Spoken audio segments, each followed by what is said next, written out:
Alright guys, welcome back to another episode of the Rice Rocketeer. Today we are starting in motion. I just got back from Long Island, big surprise. I did a little morning excursion, and now I'm on my way back into the city. Kind of a purposeless ride again, just wanted to get out and use the bike. So that's going to be today's video, going through Midtown. I'm going to take the Midtown Bridge, the upper roadway, then I guess cut down through Midtown, and I want to go to this place that has become my favorite coffee shop in the morning. So that's today's ride, guys. Let's go.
Almost lost my grip there. If my memory serves me correctly, there's a speed trap somewhere up here, like 1 or 2 blocks up, so gotta keep my eyes peeled. This is one of the only few speeding tickets. I've gotten like 3 speeding tickets, believe it or not, in my life, and one of them was up here by this college. Queens College, or can't remember what school it is. I've been listening to a lot of Justin Bieber lately, guys. I don't know what, he just like popped up on my Spotify, and I've been rolling with it. That one that he made all about Jesus Christ or whatever, black and white cover with him and his tattoos. It's actually a pretty solid album. I like it. All right, let's go.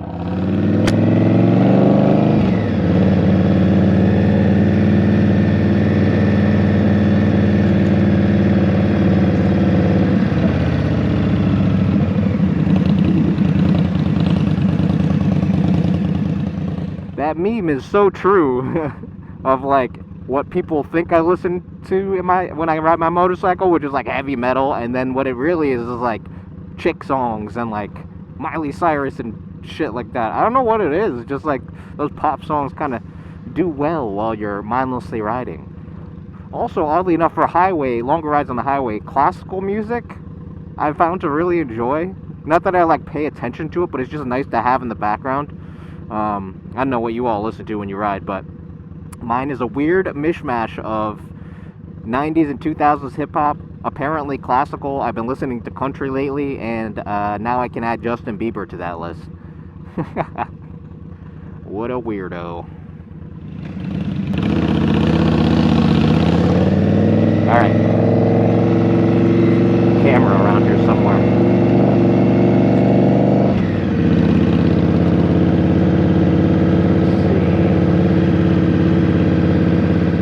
There it is. I think that's it. Yep, right there. That mother caught me every time.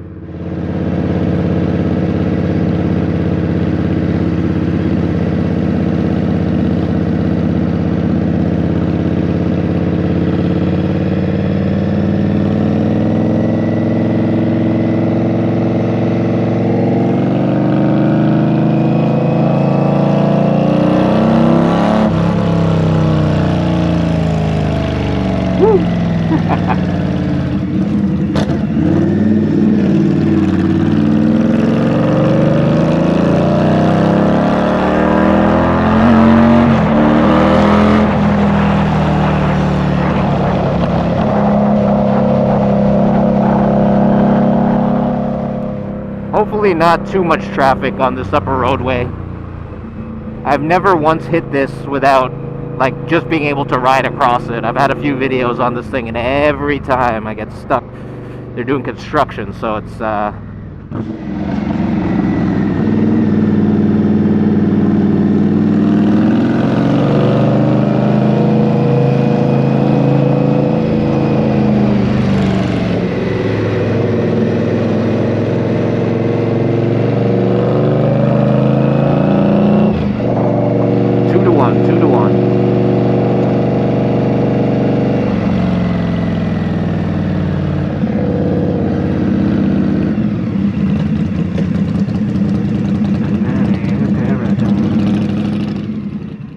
Good view of the city, though, I have to say. Let's let this guy go.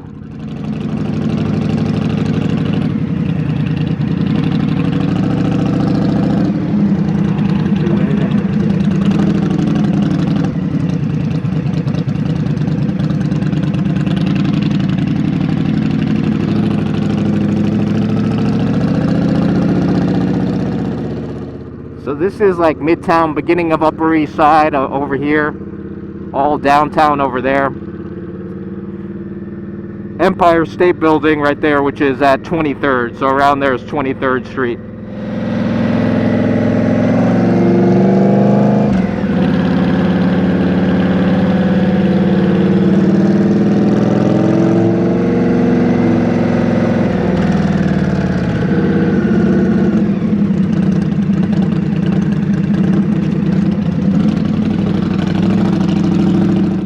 Believe it or not, this is pretty open for this bridge.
Officially in Manhattan.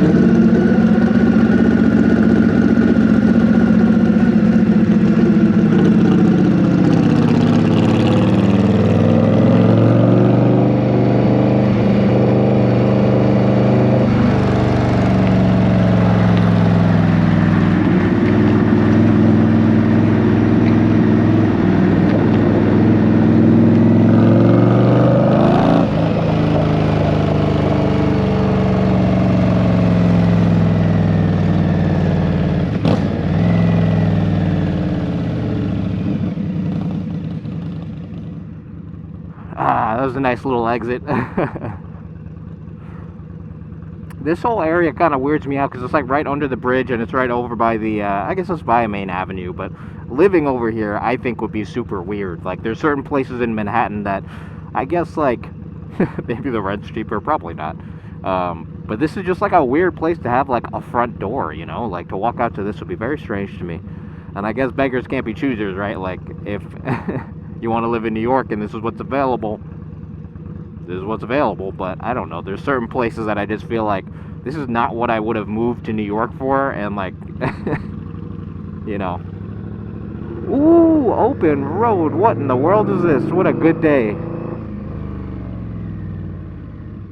Should we go down through Times Square, guys? Let's go through Times Square. Maybe we got lucky today and Times Square will look just like this. That will be fantastic.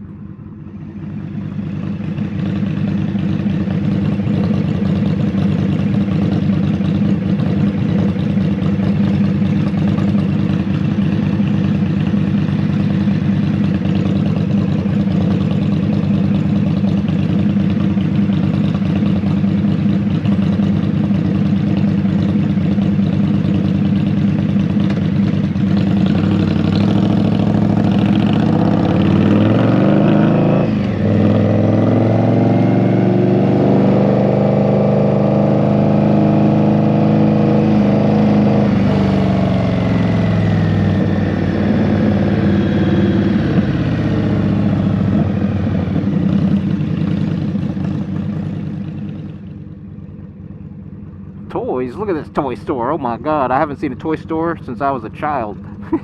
Since I was a kid myself.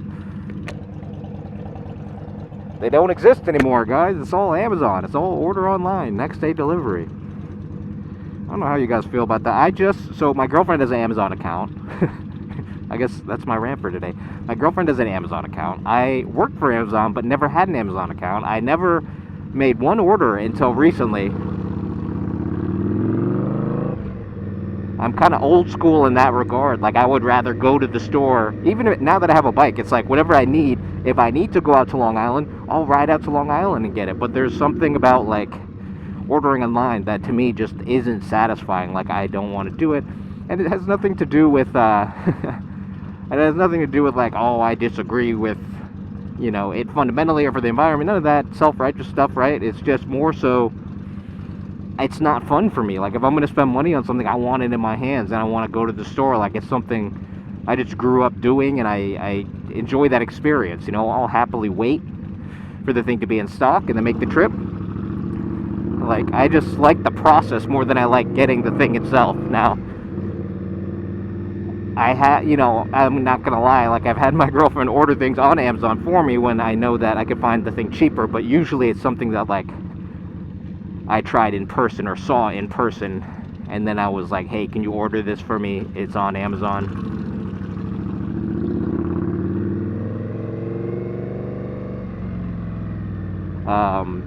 But for the most part, I never used Amazon. Anyway, just recently, she made a profile for me, I suppose, because she was annoyed at the fact that I was continuing to ask her to buy me stuff through her account. I did pay her back, don't worry. Sometimes. And, so what did I ordered a tire inflator, guys. The, courtesy of Yammy Noob. He had a video and he suggested this thing. It's available on Amazon. It was like $30, and I was like, perfect. So, ordered it on Amazon. It came that same day. And I know this is old news. This is like probably 10 years too late, but I was amazed at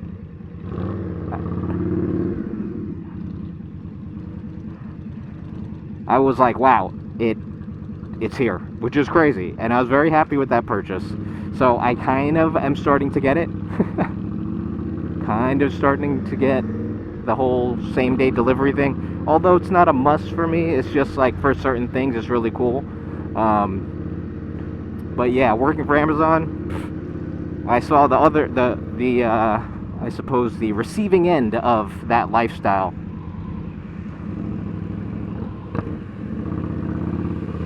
Gotta get over here.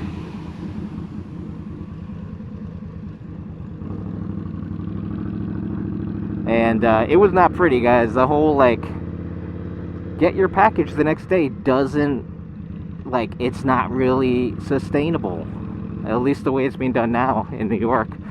Delivery trucks everywhere. And I was part of the DSB program. I was one of the first brands. My friend started a company, an affiliate. He was delivery service provider is what they call them, DSPs, right? Maybe this is normal lingo in the industry, I don't know. But essentially, he created his own company. Amazon outsourced work to them, and obviously had enough volume to be his only client. So they kind of guarantee you business with the Amazon name, but you only can work for them.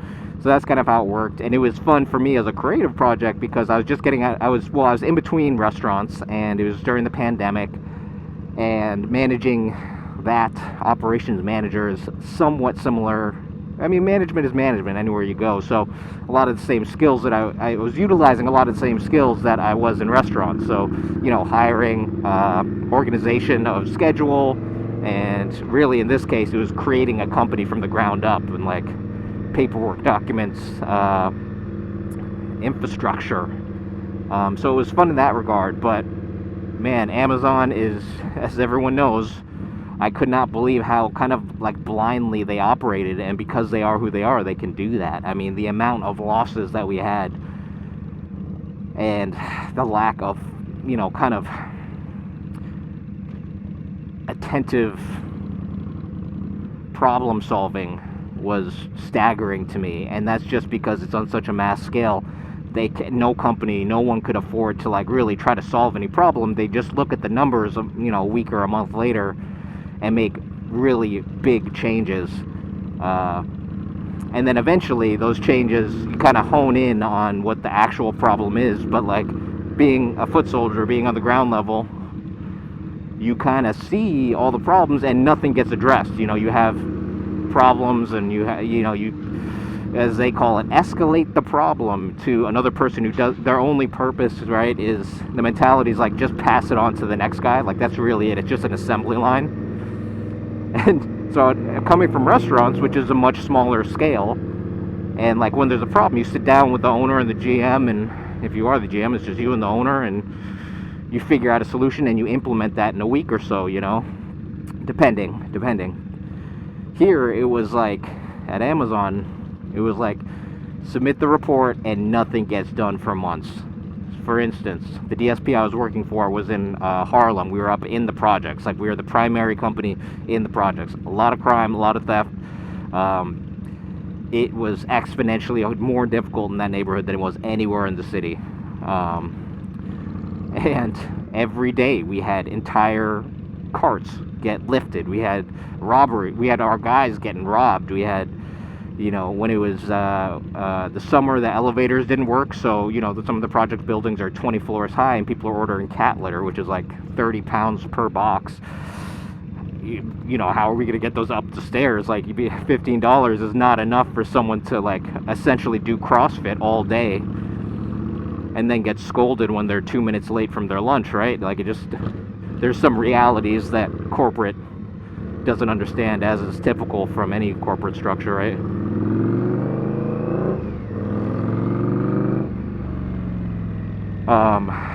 So that to me was particularly frustrating, and I was like, this is complete bullshit. And like, that's when that was in my phase of like, this is an evil system. It doesn't work.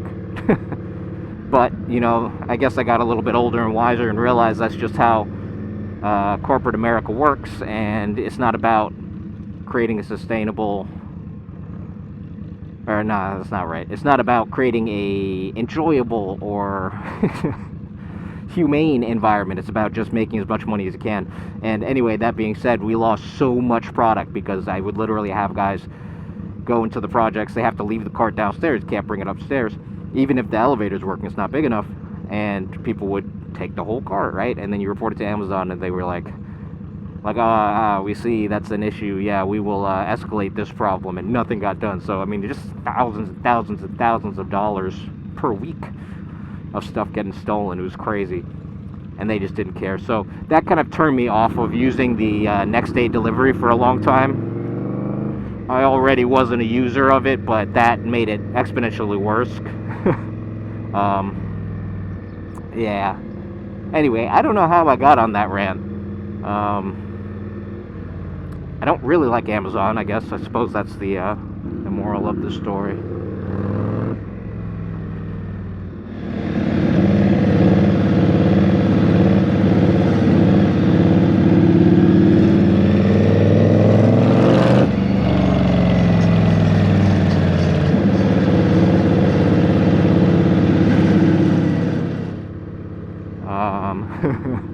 That was one of my jobs. That was one of my weird jobs. I was trying to get out of restaurants, and that one didn't really work. I didn't really pan out. I also figured out that I'm not really cut out for a corporate lifestyle because I don't like busy work for the sake of busy work, and I don't appreciate not seriously digging into problems.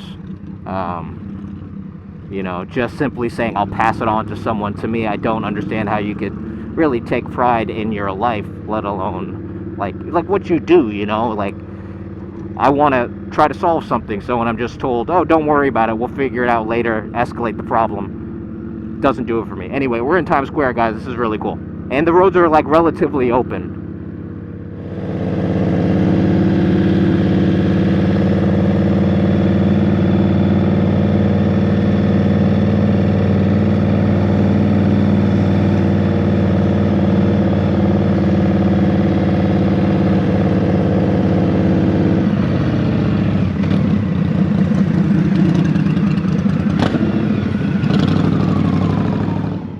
These buildings are so astonishingly big when you're under them. Like, I see photos all the time in Times Square, but hold on, where is this coming from?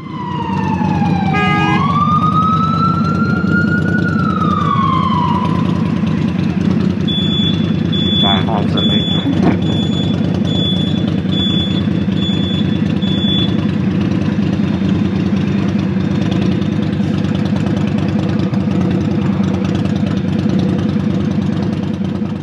Oh, fun fact. Arguably one of the biggest benefits of working at Amazon. Two things. They have this awesome jacket, this winter jacket. It's made by some designer, like some actual fashion designer. I got it for free because I was delivering. I was out there in the cold, guys. Your boy, the Rice Rocketeer, was carting packages around at one point. And anyway, I got this jacket. It's like my favorite jacket. I don't know. It's an Amazon jacket. It's a double XL, so like I swim in it. But it is hands down the most comfortable jacket I've ever had. And I wear it to walk the dog. I for errands. Like, I love this jacket.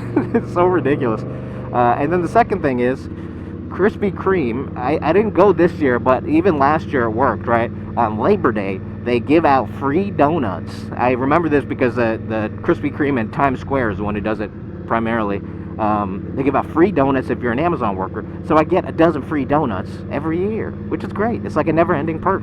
I just have to wear my jacket, and I have to say, oh man, today's a rough one.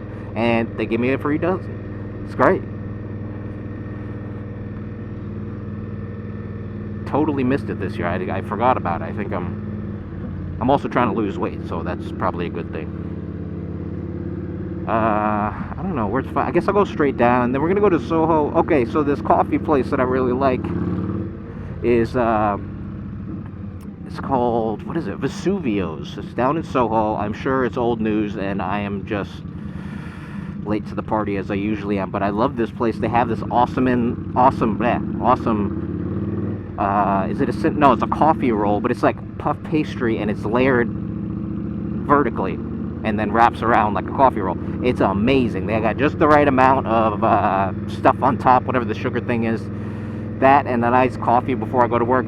Granted, it's like $12 for the two, but it's become one of my favorite treats. Maybe like once a week I'll do it, but even so, it's a lot of calories and it's a lot of money for just a little snack in the morning. But you know. All right. This is FIT, my friends, Fashion Institute of Technology. I took 2 classes here when I was trying to do my fashion brand. I had a t-shirt company at one point in my life. And I went there for business classes. Not really a businessman. Not business oriented. 23rd Street, kind of a major street, major cross section. Flatiron is this way, and then you have West Village straight down.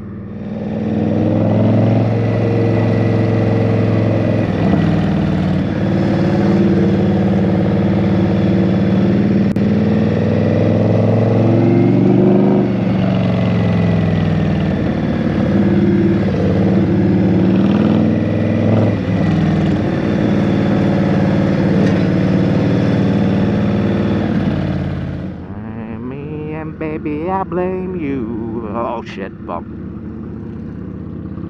I've gotten a lot better about approaching bumps in the street. Like, it's part of my muscle memory now, so like the ride is not nearly as rough when I'm riding solo.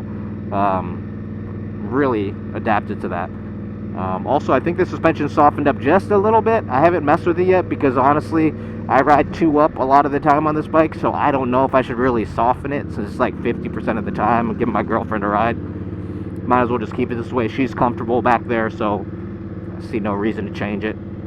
Saddleman seat is in the works, guys. In the works. I'm desperate to get that seat. It looks super comfy. As is the sissy bar in the back from Dean Speed. I would very much like those 2 things. If y'all would like to donate, let me know.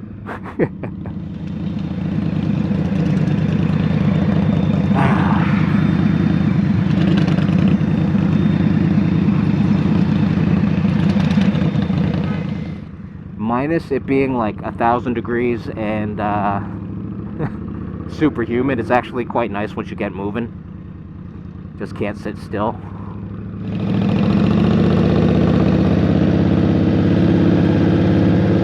Such a pretty walk.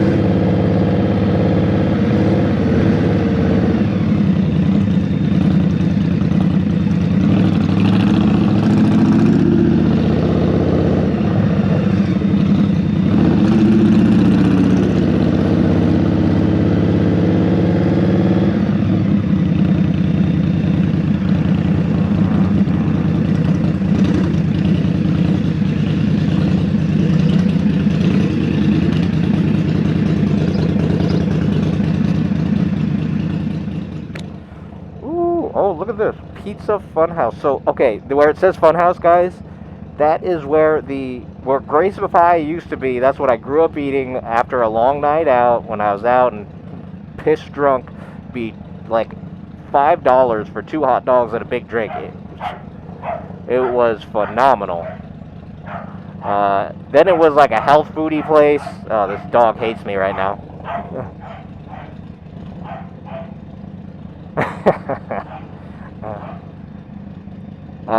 It was a health foodie place, and it was a yoga studio. It was a bunch of different things, but I don't know what a funhouse is. Pizza Funhouse, so they must be a pizza store.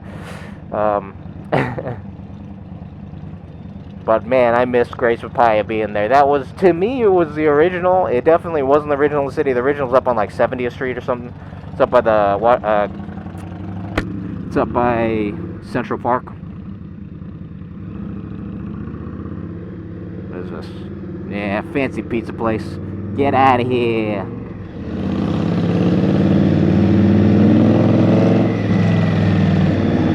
Get out of here. Let's see, how do we get down?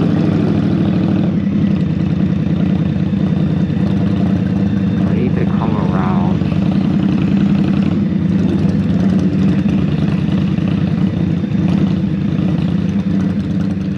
8th Street, guys. 8th Street used to be like a terrible street. Look, this before this hotel, and they have this like Le Pan Quotidien place is on the corner. Oh, well, it was on the corner.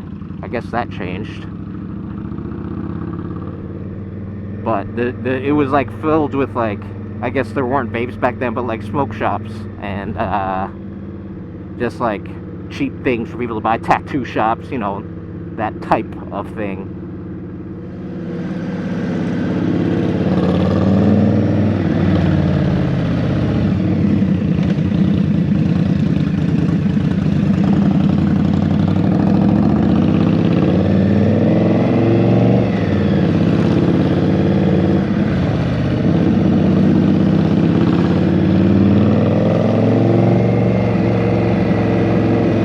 Head down that way soon.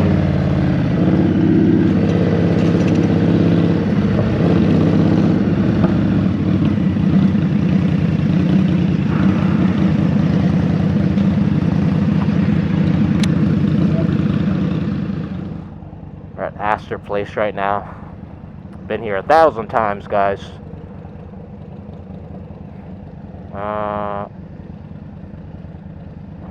Let's do a little venture here.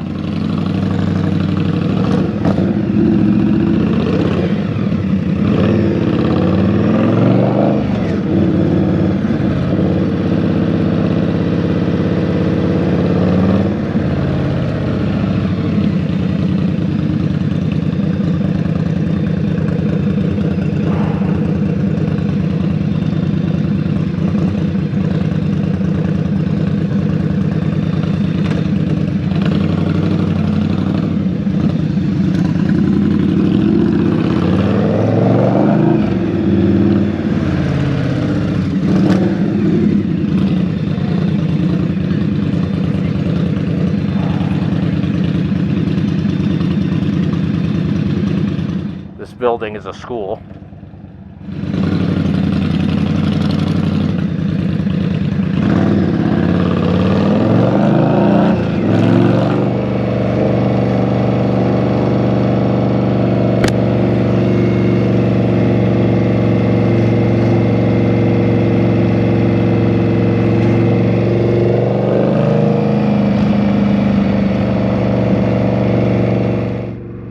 we're gonna have to do a loop here. I took a weird roundabout way.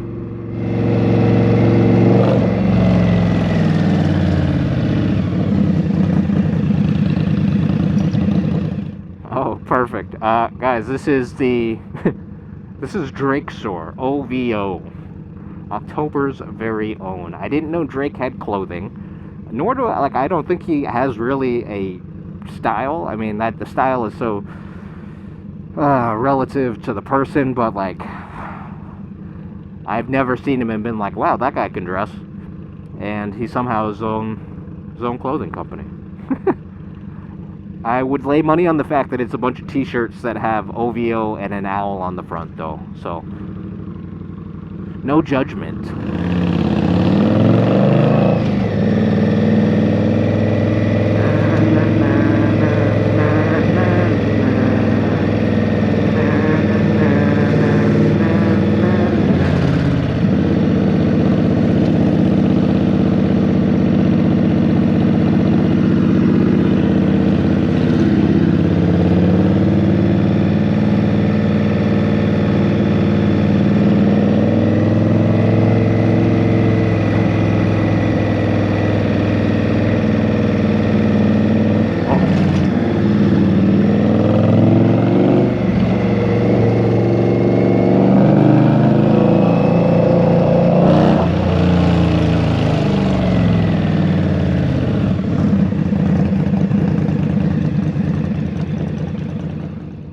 The Supreme Shop, the once authentic skater brand that turned suburban kid, parents with money brand.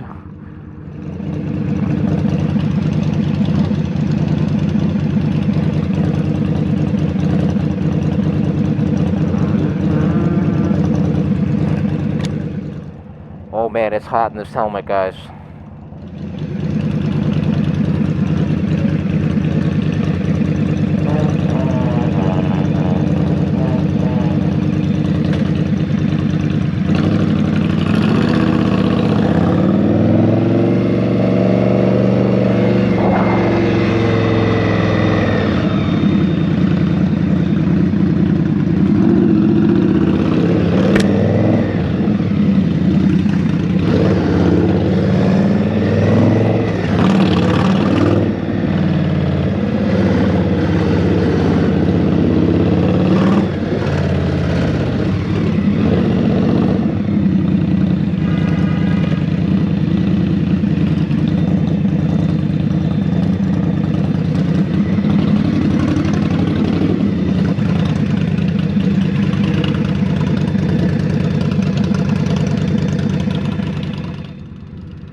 Been down the street 100 million times, guys. Kenmare Street.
Go, do not stop.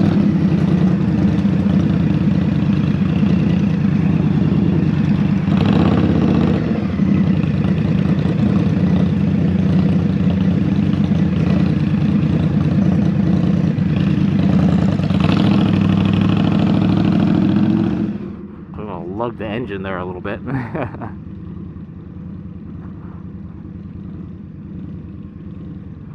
Alright, to the heart of Soho, guys, almost to coffee.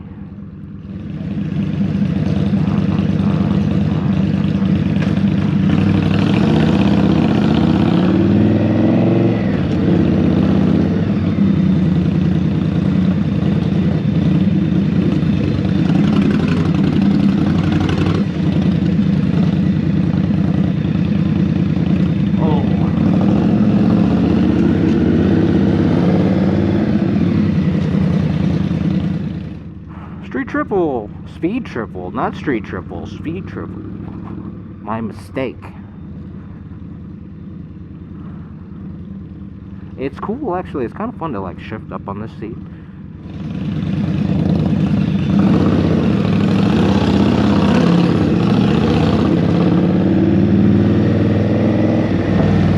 Oh, well, the parking is taken up. On most days, there's no,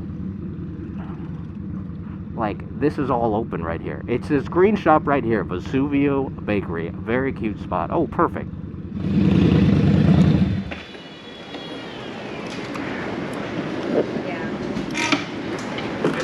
Oh, very quiet here. Oh. Open up my window here. Vesuvio Bakery, guys. I'm pretty sure it's on some kind of tour list of New York, but I like to think that I discovered it. I'm gonna buy a very overpriced coffee, guys. Thanks for tuning in, and I'll catch you on the next one. Peace. Get this goddamn glove off.